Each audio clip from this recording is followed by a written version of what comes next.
तो तुमने इस वाली वीडियो पे क्लिक किया बट तुमने फर्स्ट पार्ट नहीं देखा। तो फर्स्ट पार्ट नहीं देखे तो सेकंड पार्ट कैसे देख रहे हो? जाओ चेकआउट करो फर्स्ट पार्ट, उसके बाद ये वाला पार्ट देखना। हमें एक कार का सीन दिखाया जाता है जिसमें ऑक्टोमन और वो लड़की बैठी होती है। ऑक्टोमन कहता है मुझे विश्वास नहीं हो रहा, हमने उसे खो दिया।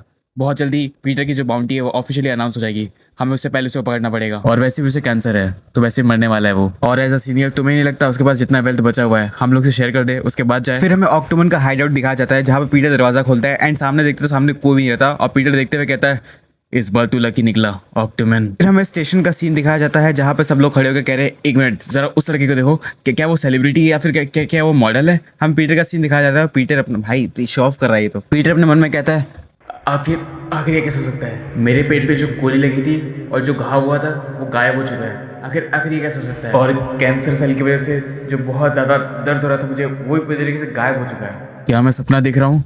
मैं दोबारा से यंग कैसे हो गया और आखिर ये सब चल क्या रहा है? हालांकि मुझे कोई आइडिया नहीं है कि ये चीज़ें चल कैसे रही हैं, बट एक चीज़ तो अच्छा हो गया, अब ऑर्गेनाइजेशन मुझे पहचान नहीं पाएगा। ऐसा हो सकता है कि मेरा ट्रेसेस हर जगह उन्हें मिले, बट वो जिसे खोज रहे हैं ओल्ड पीटर को वो अब उन्हें नहीं मिलने वाला। और सबसे ज़्यादा इंपॉर्टेंट बात, मुझे लगता है मुझे कुछ नए ड्रेस खरीद लेने चाहिए। भाई इतना शो मत करो यार। हम देखते हैं जहाँ पे पीटर खड़ा होता है उसके बगल में कुछ गुंडे होते हैं, लूटने लटने वाली बातें कर रहे होते हैं। वो कहते हैं कि तूने उसकी मम्मी से काफी सारे पैसे ले लिए, वैसे वो बहुत गरीब है। दूसरा कहता है हाँ तो कॉन्ट्रैक्ट तो पढ़ना चाहिए था कम से कम, मतलब उतना इंपॉर्टेंट नहीं है तो ऊपर ऊपर समझ जाओ। पहले वाला बंदा कहता है तूने इतने सारे ब्रांडेड चीजें खरीद ली हैं बट तू तो ठग है ना, इतने सारी चीजों को करेगा क्या? दूसरा बंदा कहता है ठग, मैं सीईओ हूँ।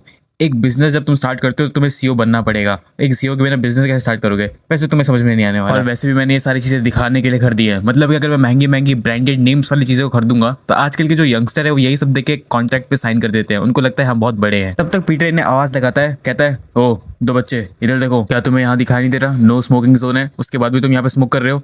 मैं अप्रिशिएट करूंगा अगर तुम बाहर जाके स्मोक करो। दूसरा बंदा कहता है आखिर ये बच्चा कौन है, ओए क्या तू हमसे बात कर रहा है? पीटर कहता है तो मुझे यहाँ पे और कोई दिखाई भी नहीं दे रहा। वो कहता है अच्छा तो इस तरीके से अडल्ट से बात करता है, हम लोग से ऐसे बात करेगा तू? क्या तू मार खाना चाहता है? दूसरा बंदा पीटर को थप्पड़ मारते हुए कहता है हमारे चेहरे से यहाँ से निकल जा, मैं बहुत अच्छे मूड में हूँ आज, तुझे मारना नहीं चाहता, टफ गाय वाला एक्टिंग करेगा तो मार खा जाएगा, समझा? हम देखते हैं पीटर वहां से जाने लगता है एंड वो दोनों बंदे कहते हैं ये बच्चा अपने आप को हीरो समझ रहा था क्या? पीटर कहता है मन के अंदर हाँ सही कह रहा है ये, मुझे इन जैसे लोगों पर अपना टाइम वेस्ट नहीं करना चाहिए। वो जाता है वॉशरूम का दरवाजा बंद कर देता है और कहता है हाँ इसको जल्दी खत्म करते हैं। वॉशरूम का दरवाजा बंद करने के बाद इन लोगों के पास आ रहा होता है दूसरा वाला बंदा, कहता है ओ इस बच्चे को देखो अपने आप को सुपर हीरो समझ रहा है।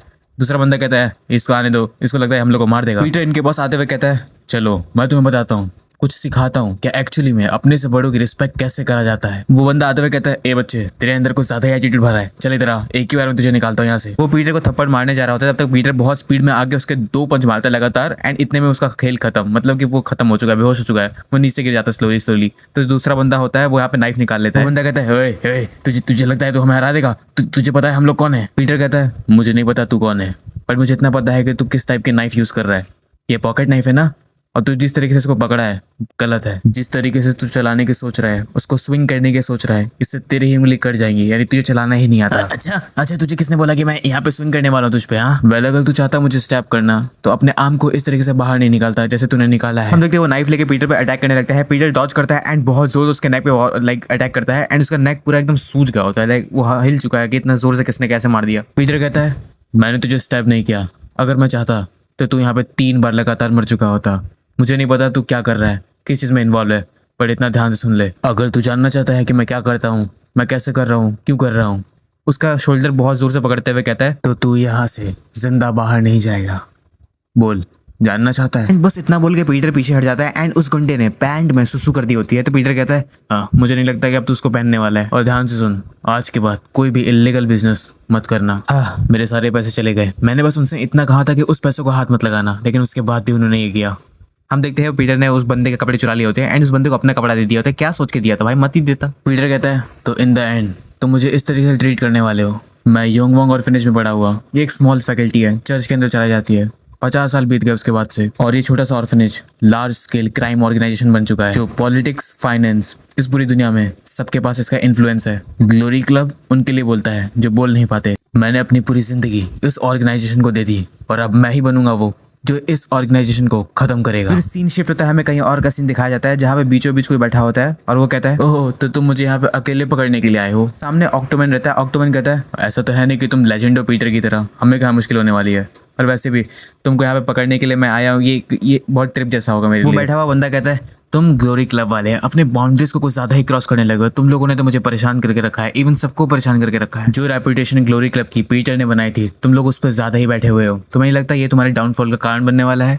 ऑक्टोमन कहता है तुम्हें इतनी चिंता क्यों हो रही है? ऑक्टोमन कहता है चलो बस बात खत्म करो, बहुत ज्यादा हो गया, हमने बहुत आगे बात बढ़ा ली है और इससे आगे हम बढ़ेंगे तो फिर हमारे लिए प्रॉब्लम होगी। वो बैठा हुआ बंदा कहता है अरे चलो कम ऑन, इतने भी हैस्टी मत बनो, तुम्हें तो पता ही है। जब मैंने सुना कि तुम लोग यहाँ पे आ रहे हो तो मैंने तुम्हारे लिए ऑलरेडी वेलकम कमेटी यहाँ पे फॉर्म करके रखा हुआ था ताकि तुम्हारा स्वागत कर सके। हम देखे ऑक्टोमन को अगल बगल से सारे लोग घेर लेते हैं, हमें बताया जाता है ये PMC Wagner, the top private military company of the west since 1984। तो बैठा हुआ बंदा मन में कहता है मैं पक्का कर सकता हूँ कि 12 अपोस्टल जो ग्लोरी क्लब के हैं उनमें से नहीं है, उसके बाद भी इतना ज्यादा कॉकी क्यों बन रहा है? चलो चलो तुम लोग इंतजार क्या कर रहे हो, हमारे गेस्ट सामने खड़े हैं, इनका वेलकम करो। हम देखते हैं वो चारों के चारों ऑक्टोमन पे अटैक करने लगते हैं, लेकिन ऑक्टोमन आराम से खड़ा होता है। कुछ टाइम बाद हमें सीन शिफ्ट होता है, यहाँ पे जो चेयर पे बैठा था चेयर गिर गई होती है एंड ब्लड हो गया होता है। वो बंदा कहता है आखिर ये कैसा हो सकता है, आखिर ये पॉसिबल कैसे है? ऑक्टोमन कहता है तुमने अपने वेलकम पार्टी को कुछ ज्यादा ही बड़ा चढ़ा के बताया, ये मैं बहुत ज़्यादा डिसअपॉइंट हो गया अभी ये देख के। तुम्हें देख के नहीं लगता ये बहुत सी बेकार सी पार्टी थी?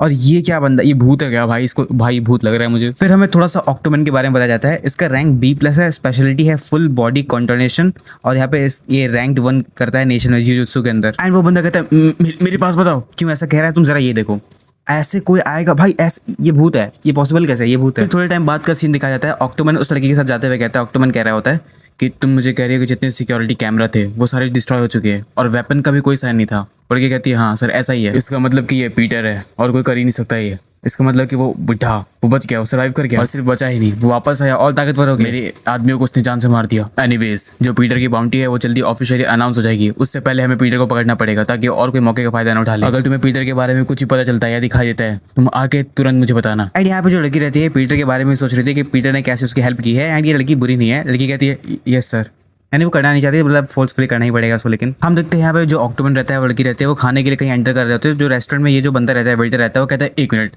आज हम लोगों ने क्लोज किया था, तुम यहाँ पे कैसे पहुंचे? ऑक्टोमन कहता है क्या मेरा आज कोई अपॉइंटमेंट था जिसके बारे में मैं भूल चुका हूँ? पीटर कहता है नहीं आज कुछ प्लान नहीं था तुम्हारा, कोई अपॉइंटमेंट नहीं थी, लेकिन हमारा कुछ स्कोर बचा है जिसे हमें सेटल करना पड़ेगा। ऑक्टोमन कहता है स्कोर कैसे सेटल, मतलब क्या मेरी लोन शार्क्स तुम्हारे से कुछ पैसे ले लिए थे क्या? पीटर कहता है हाँ बिल्कुल, और कुछ नहीं, कुछ ज्यादा ही amount actually, and I think approximately 7.6 million USD। यहाँ पे ऑक्टोमन पहले स्माइल करता है और फिर कहता है दरवाजे बंद कर दो। ऑक्टोमन कहता है तुम्हें देख के लगता है कि तुम पीटर के कोई एसोसिएट हो सकते हो। वेल छोड़ो क्या करना है, तुम कोई भी हो, यहाँ से जिंदा बाहर नहीं जाने वाले। ऑक्टोमन मन में कहता है लेकिन फिर भी आखिर ये बंदा है कौन और आखिर ये पीटर के बारे में कैसे जानता है? ये ग्लोरी क्लब का पार्ट तो नहीं लगता, क्योंकि अगर ऐसा होता तो मुझे इन्फॉर्मेशन मिल जाती। आखिर ये प्लान क्या कर रहा है? शायद क्या ये पीटर का सीक्रेट सन है जिसके बारे में हमें नहीं पता? नहीं ऐसा नहीं हो सकता, शायद से ये उसका अप्रेंटिस यानी स्टूडेंट हो सकता है। नहीं ये भी पॉसिबल नहीं लगता, क्योंकि पीटर अपने आप ही सारा काम करता है, अप्रेंटिस तो रखने वाला नहीं है वो। हम देखते हैं वो दोनों एक दूसरे को देख रहे होते हैं। ऑक्टोमन कहता है चलो मैं तुम्हें यहाँ पे एक चांस देता हूँ जिंदा रहने के लिए, ठीक है? तुम्हारे पास 2 चॉइसेस होने वाली यहाँ पे। पहला, तुम मुझे बता सकते हो पीटर कहाँ पे है और ये बताने के बाद यहाँ से आराम से बाहर निकल जाओ, और दूसरा अपने सर में आराम से गोली खा लो और शांत हो जाओ। बताओ। पीटर कहता है हाँ दोनों ही चॉइसेस तुम्हारी बेकार है, मुझे दोनों ही पसंद नहीं आया। पीटर खाते हुए कहता है तुम्हें पता है जिस किसी ने भी मेरे बारे में सुना वो उसके आगे बताने के लिए बचा ही नहीं, they never live to tell the tale. लेकिन चलो क्या ऐसा हो सकता है, मैं तुम्हें तीसरा ऑप्शन देता हूँ, I am Peter. So finally Peter ने बता दिया है कि मैं ही पीटर हूँ, एंड आगे क्या होने वाला है ये हम जानेंगे नेक्स्ट वीडियो के अंदर। अगर ये वीडियो पसंद आई हो एंड चैनल पर नहीं हो चैनल को सब्सक्राइब कर देना, कमेंट सेक्शन में बता सकते हो, कमेंट करो, मुझे बहुत मजा आता है कमेंट पढ़ने में। बाकी या मिलते नेक्स्ट वीडियो में, तब तक के लिए लव यू, बाय बाय।